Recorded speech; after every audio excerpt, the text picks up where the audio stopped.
Yes, there we are. We are recording. I'm I am so, so excited. This has been uh, an epic thing.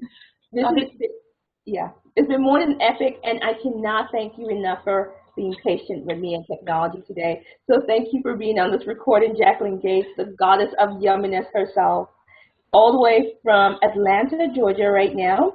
We are going to discuss a topic that's very close to my heart, and we're going to talk about building your own boudoir on a budget. So, is this possible? Can it be done? oh yes, for sure, for sure. And I wanted to first address why it's important because, we know as women that how we feel about ourselves is it is pivotal in how we go through our lives, right? And for me, your boudoir, your bedroom, is where you spend at least a third of your day. And that, if you look at it as an energetic vessel, it is so important that we honor it and we do what needs to be done physically to make us feel supported and nourished emotionally and spiritually. So, and I mean, you do the whole sensuality thing. And so I thought that we could go through the five senses and work out how we can upgrade our bedrooms to boudoirs with just a few ideas. Toss them out and people will, get their own ideas because everybody's version of beauty is very different. I mean, And this is what scares some people because when we say boudoir, people have this idea that it has to look like a French yeah, bordello kind or of like thing. Mae West is going to walk in any moment. Yeah, I know, I Exactly, get that. flowers and feathers and pink. Of course, that would be me, but it's not everybody. I mean, I won't say no to a couple of flowers and feathers here and there, and I won't say no to silk and purple. Now, if I walked in and my room was all pink, I will scream. Absolutely, and but for some, the pink is just their happy place, right? And so it is very, very personal. It is, and it must stay that way. And if you're single, you get carte blanche. You can play with your room as much as you want.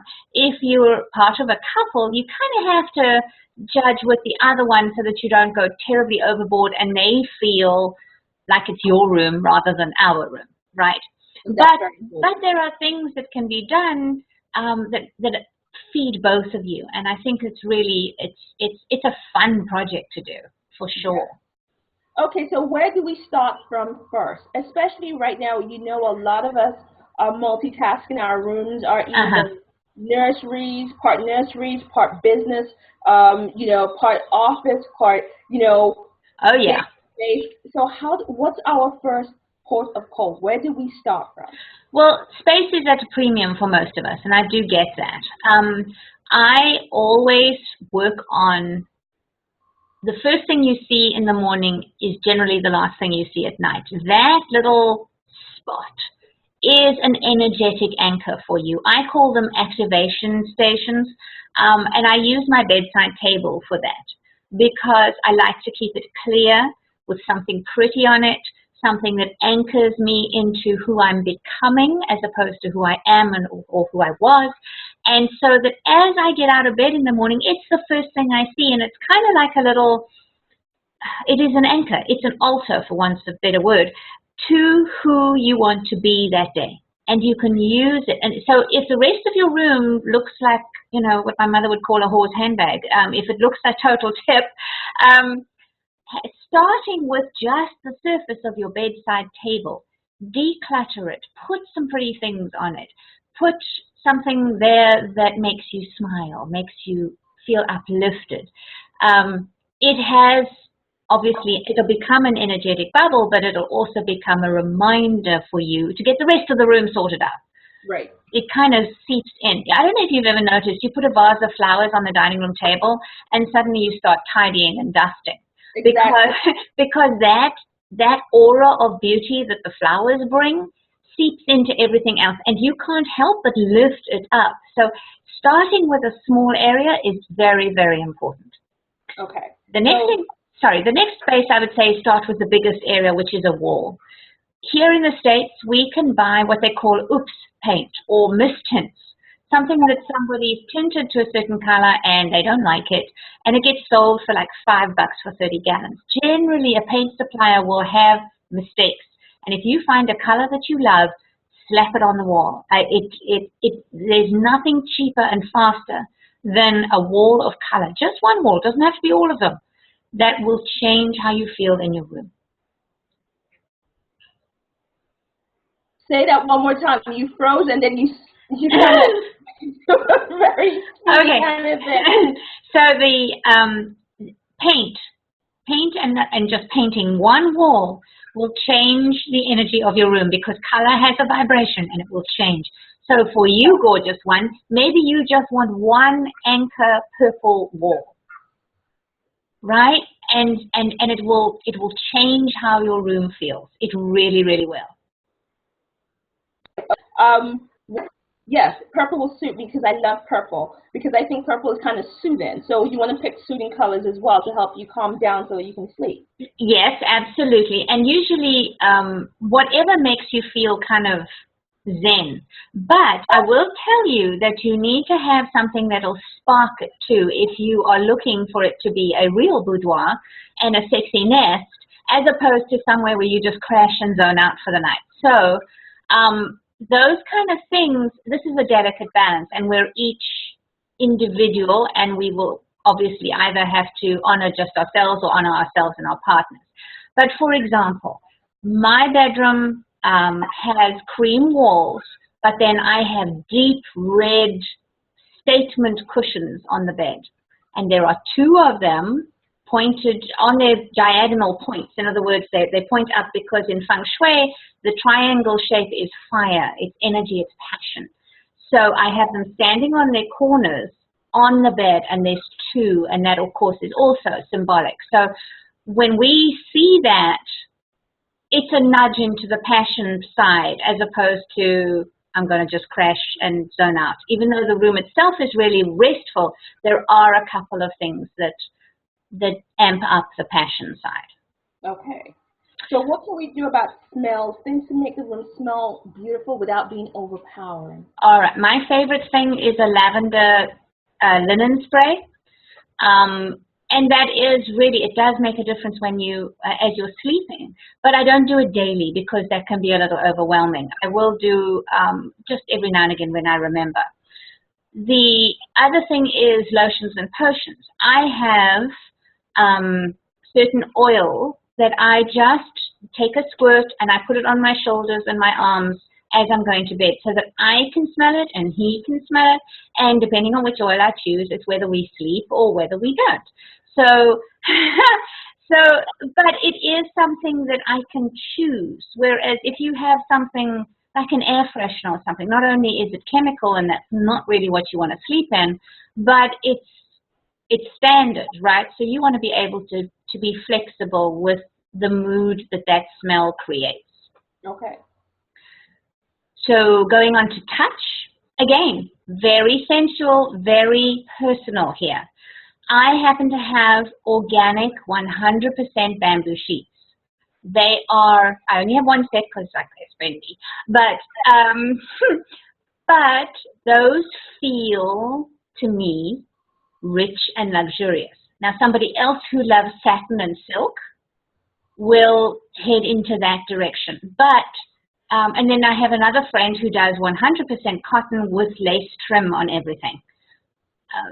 Each to their own. Just make sure that when you feel it and you see it and you're making the bed during the day or in the morning, that bed linen feels like you honored yourself with it, as opposed to it's a hand-me-down from my mother and God knows how many people have slept on it. So it's that kind of thing, right? I mean, for the longest time, my daughter, for example, was still sleeping on the sheets we bought her when she went to college.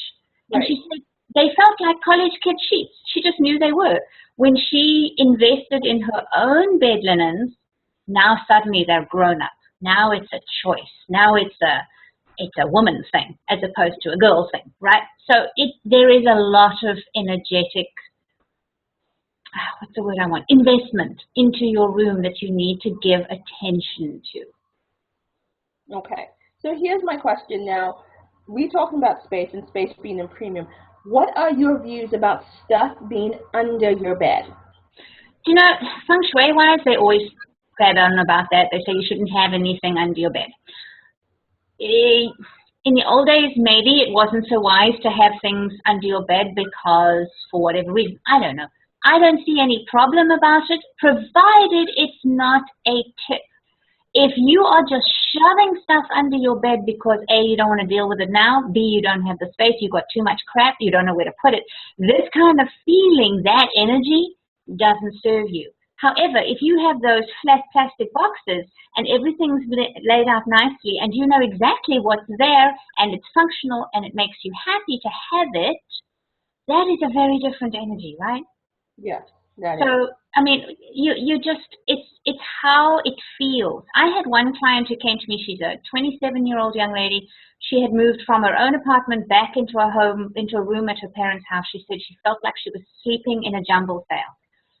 That was really where we started, was under the bed. She pulled things out. She got 3. That was the only thing she spent money on, was 3 of those. Actually, no, she got 3, and I told her to only put in 2 because she's looking for a man. We don't want 3. So 2 of those flat plastic boxes.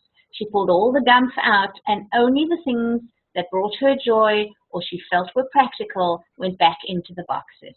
Right. It was phenomenal. For one thing, her headaches stopped. That was a really big thing for her. She was waking up every morning with this kind of heavy, headachy feeling, and that disappeared. So it is about intention. And when we head into our rooms and we go, I am going to make a boudoir out of this, that's the first step, right? That's the first step. It's honoring yourself enough to know that that's important and to go for it. Cool. Okay, so how do you take a multitasking space and turn it into a boudoir without breaking the bank? Or having to break a wall? Yeah, there is that. I think we start with the bed, because the bed's always going to be the spot, right? So dress it well. That doesn't affect the rest of the room. The other things I would say is have ways to put things away. A lot of the times our desks stay with things piled on them. It's a constant to-do list, right?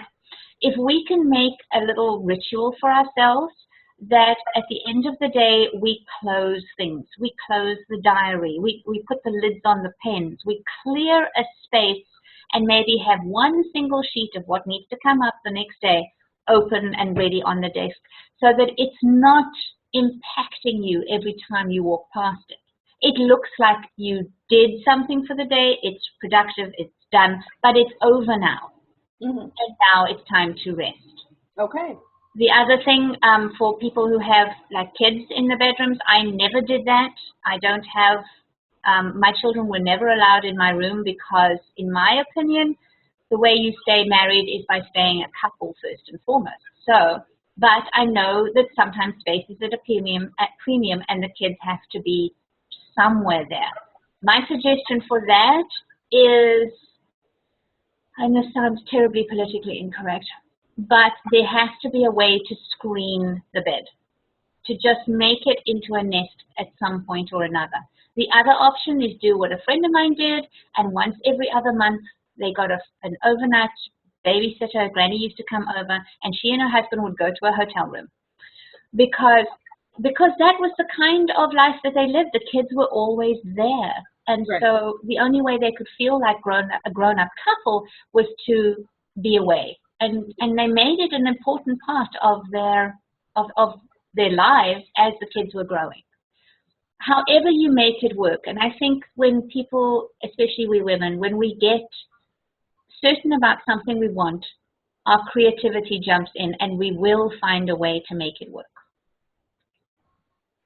Okay, you have given me some great tips, and I think what I'll do is I'm going to actually take some notes, and I'm going to work on my boudoir, and I think I'll share that picture with you and the group. I would love that. I think it's very important to create this space, and one of the things for me is candles. I find I love candles, but after a while I get a thin with smell, so I don't use them all the time. So I want to be able to add and be able to take things away. And What do you think about being able to create a boudoir that kind of changes its theme, maybe seasonally or yearly, so that it's always fresh? It's entirely up to you. I have things that change all the time, and I move things around my house all the time. So I think most importantly, it's the decision to honor your bedroom as a boudoir. Everything else, once you make that decision, you know, as he said, as Thoreau said, doors open where there were previously walls. You will find ways to do it. I've done everything through a thrift store. I haven't paid full price for anything except my mattress. But everything else, you know, is thrift store stuff, and that takes patience and that takes a certain amount of time. But if you have the intention, it will follow. And you can start by simply decluttering. All of us have stuff that we don't need to have in our bedrooms. So just start by clearing some space, and it makes a huge, huge difference. And I will share in the group a gorgeously sleek headboard that I did for a client. I did a nest awesomization for her, and we painted her headboard on the wall because she didn't have the space. So I will share those pictures with you.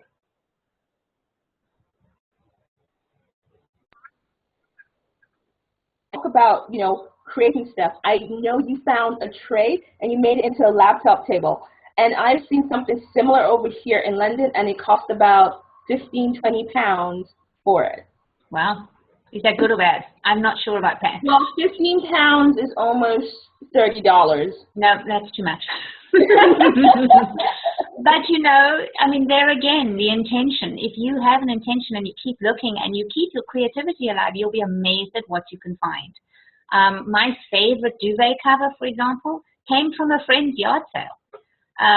You know, I just happened to be helping her unpack, and there it was, and I went, oh, I love this. She said, well, okay, here, you can have it. And it's my favorite thing. I have done my entire room around it. So when you open yourself up to it, everything will follow. I have another friend who's not allowed to paint the walls in her apartment. So she got sari fabric and pinned it up, right? I mean, so she's got these gorgeous panels of fabric, and the room looks like an exotic tent, and it's so beautiful for her.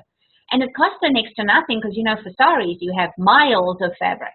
Yeah. So that's what she did, and it made all the difference. Okay, you see, you've given me some very great tips, and I love the way we went through the whole, you know, sight, touch, smell. The sound of the room is actually important, so let's go into sounds. Now, again, we talk about multitasking, we talk about laptops in the room, we talk about TV, phones, and all sorts of technology. Where do you stand on this?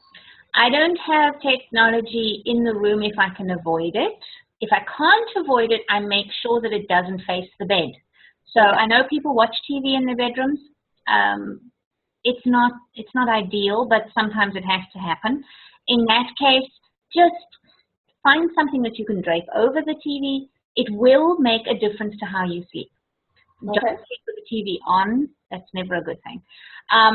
And then as far as electronics, I mean, I have, you know, one of those, it's a sound box. It's from an electronics store. It's a little white thing, and you can choose your sounds. And I just adore falling asleep to the sound of rain. So I have that little thing. And then when I'm coaching, because I do coach in there, I have a tiny apartment, well, smallish apartment, and, you know, if I want privacy, I have to go to my room. So I have a big wingback chair, and that is my coaching spot. My files and my ritual things are right next to me. And then I have a spray. It's a chakra spray that I get from my daughter. And I have that sound, the sound machine going. And those things put me in a space where I am a coach. So it doesn't matter that my bed's right there and my laptop's right here. It's that little bubble, by the rituals that I do, create my coaching space. Right? So yes, I like that. Very practical, very doable things that we can do to actually create a boudoir on a quick budget, and actually, you know, getting cushions here and there. And there's so many places, especially in London, that you can go and get cushions, get different fabrics for it, and really play with it. And I think it's about getting in touch with that playful side, exactly, so that we can create our little escape pod. Exactly, and it has nothing to do with anybody else except the person you're sharing it with. So just go for it. Just play and explore your creativity, because I didn't know I had any kind of decorating talent until I came to the States, because in our homes in South Africa, I never had a chance to decorate. When I came here, suddenly I had a blank slate and I started playing, and the playing is vitally important. But I will be in the Facebook group if anybody wants to run some questions by me. I'll be happy to help. Awesome. Thank you so much for your time, my darling. I know your time is short today because of our technology snafus, but I still love doing this, and I will love to do another one, because there are points that you brought up that I will love us to explore a little deeper. So maybe we could do this on a monthly basis and really get into why we shouldn't do certain things, and the history behind that, and things that we can do as women to actually really reconnect us to that gorgeous, sumptuous being that we truly are. Indeed, absolutely. I'm right on board with that. Cool. Thank you. Love you, girlfriend. Bye. Right. Okay.